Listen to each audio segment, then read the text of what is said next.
The possibilities for how to use the products in this Gressa box are, I was like, there's infinite possibilities. Probably not infinite, but there's a lot of ways to use these products. They're really versatile. So what I'm gonna show you is just kind of what strikes my fancy to do this morning. I'm gonna use both eye tints and the Lumiere. I already have my base, concealer, brows done. So we're just gonna start with the eyes. So I'm gonna start with the eye tint in Oreo. Now, the way that I have been using this is just as a very light wash patted onto my lid. I'm also not wearing any eyelid primer. For the purposes of this video, I am just gonna take a little bit on the brush, but you know, I'm really not one to pack color on the lid. I kind of just want like a very light base.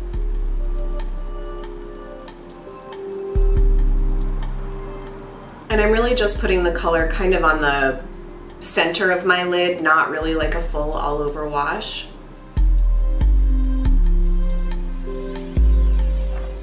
This is my first time using the brush, and I'm actually finding that it doesn't pick up a ton of color. You do kind of have to sort of, or pigment, you do sort of have to press. So that's a little bit of Oreo, just very lightly on the lids. I bet you could really work this up. I just don't really want to, so I'm not going to. But truthfully, I really could have achieved this just with my finger, which is what I would normally do. Now, Obscure is definitely sort of like my favorite product from the box so far. What I'm going to do, now I've tried it many different ways, and what I think I'm actually going to do is I'm going to create some alternate looks over the course of the coming week or so and create that as bonus footage on Patreon. So I'm just gonna show you, as I said, sort of one example. So I'm gonna start with doing a winged liner with some liquid liner first.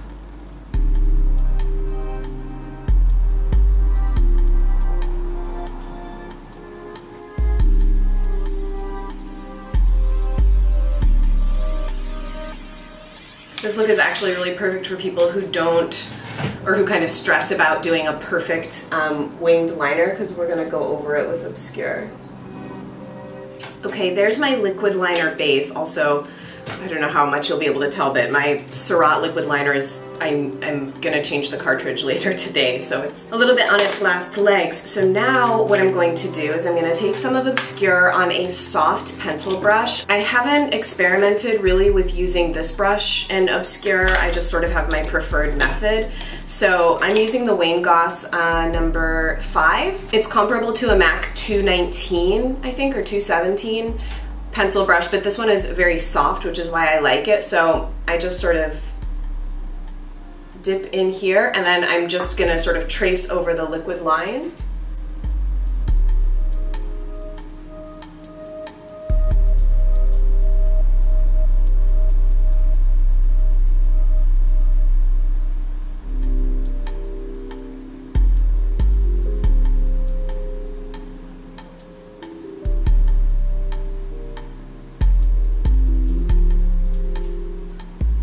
And how high up you want to blend and diffuse that color is very much obviously personal preference. This is not a daytime look.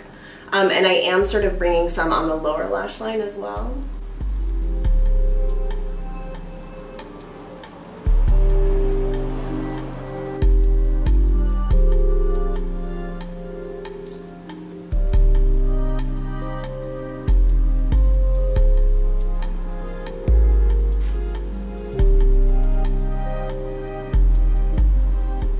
So I sort of got this technique from a Violette video. I'm sure many of you know her. She's a French YouTuber who's the new global beauty ambassador for somebody. Why am I blanking? But oftentimes she'll do liquid liner and then sort of smudge it out with shadow. But the reason I love this product so much is because a lot of times when I try and smudge out a liquid liner with an eyeshadow, it breaks up the liquid liner. Like I did that for my makeup last night using one of the Viseart shadows, which are beautiful, but a powder shadow does not have the same effect in smoking out the liquid liner the same way that this does. Obviously, I'm sure that there's something about the composition of the products and how they meld together, but I just have really enjoyed using this for this purpose. To add a little bit more to the lower lash line, I'm gonna take some of the Au Naturel pencil in Cocoa. And I've really been liking this on the lower lash line and then further sort of smudged in with Obscure.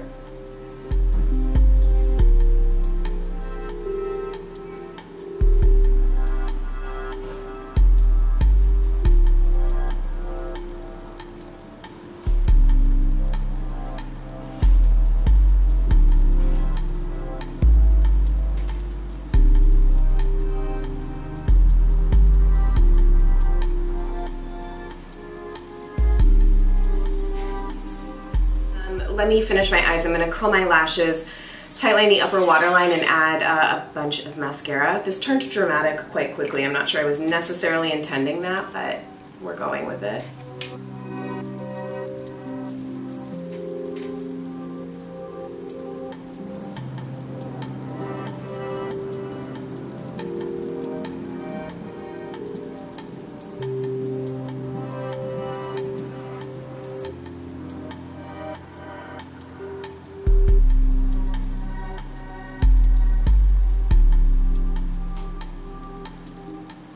And then just as a sort of finishing touch, I'm gonna add a little bit of Oreo into the inner corners of my eyes, and I think I am gonna pat a little bit extra on top, just because a lot of it got sort of covered up.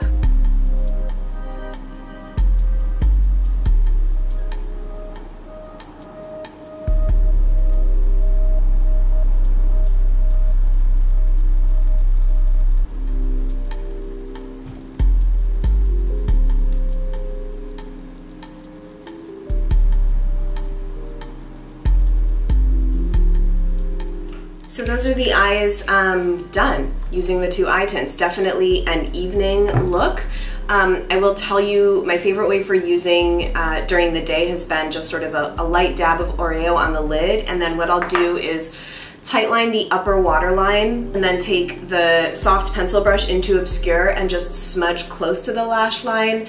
And it gives sort of like a lighter wash of color that's very daytime appropriate mixed with a little bit of that black liner. So that's kind of been my daytime preference, but I have been using it like lots of other ways. So like I said, I'll probably do an additional Patreon demo video with, I don't know, probably 3 or 4 different looks that I've been rotating and experimenting with.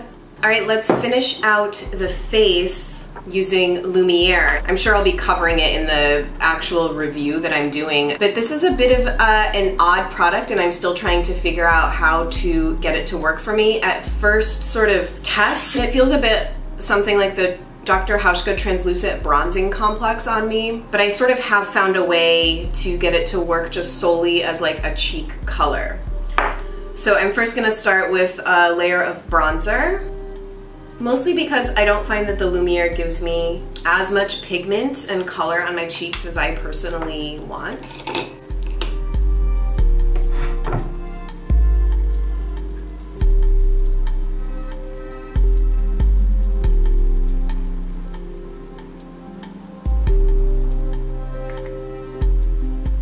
Now I'm gonna take just a small amount of Lumiere, like maybe half a pump. It's like not very much at all. Mix it like so and dab it right on my cheeks, sort of focusing on the high points.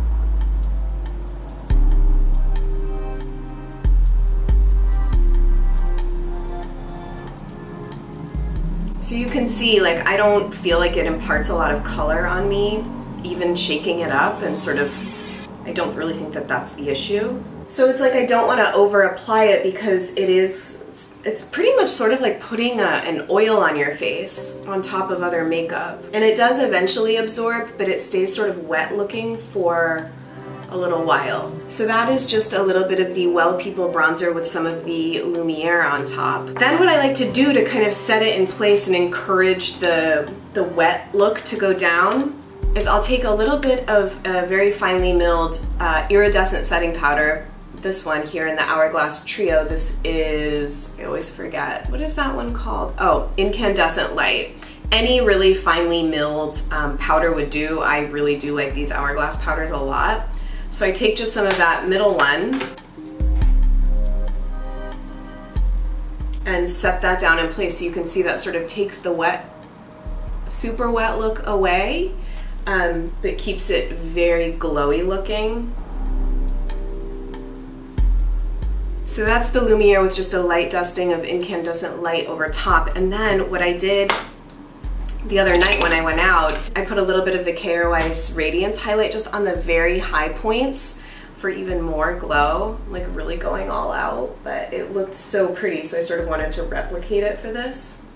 It's very makeup-y, more makeup-y than I normally wear, but I'm into it.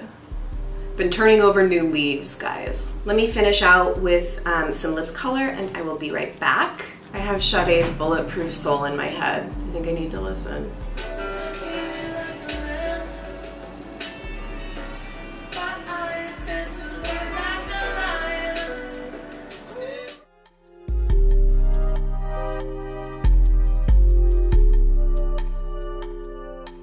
Okay, so I'm not really going to share any sort of reviewy sorts of thoughts because you'll be getting all of that in my actual review, but I just wanted to show you how the products sort of look and apply. I hope that this has been helpful and interesting. I hope you can see it close enough.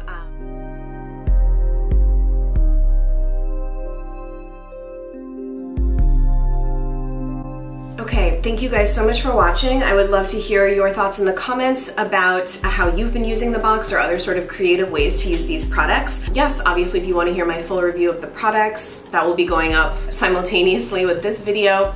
So thank you so much for watching, and I will see you guys in another video very soon. Bye.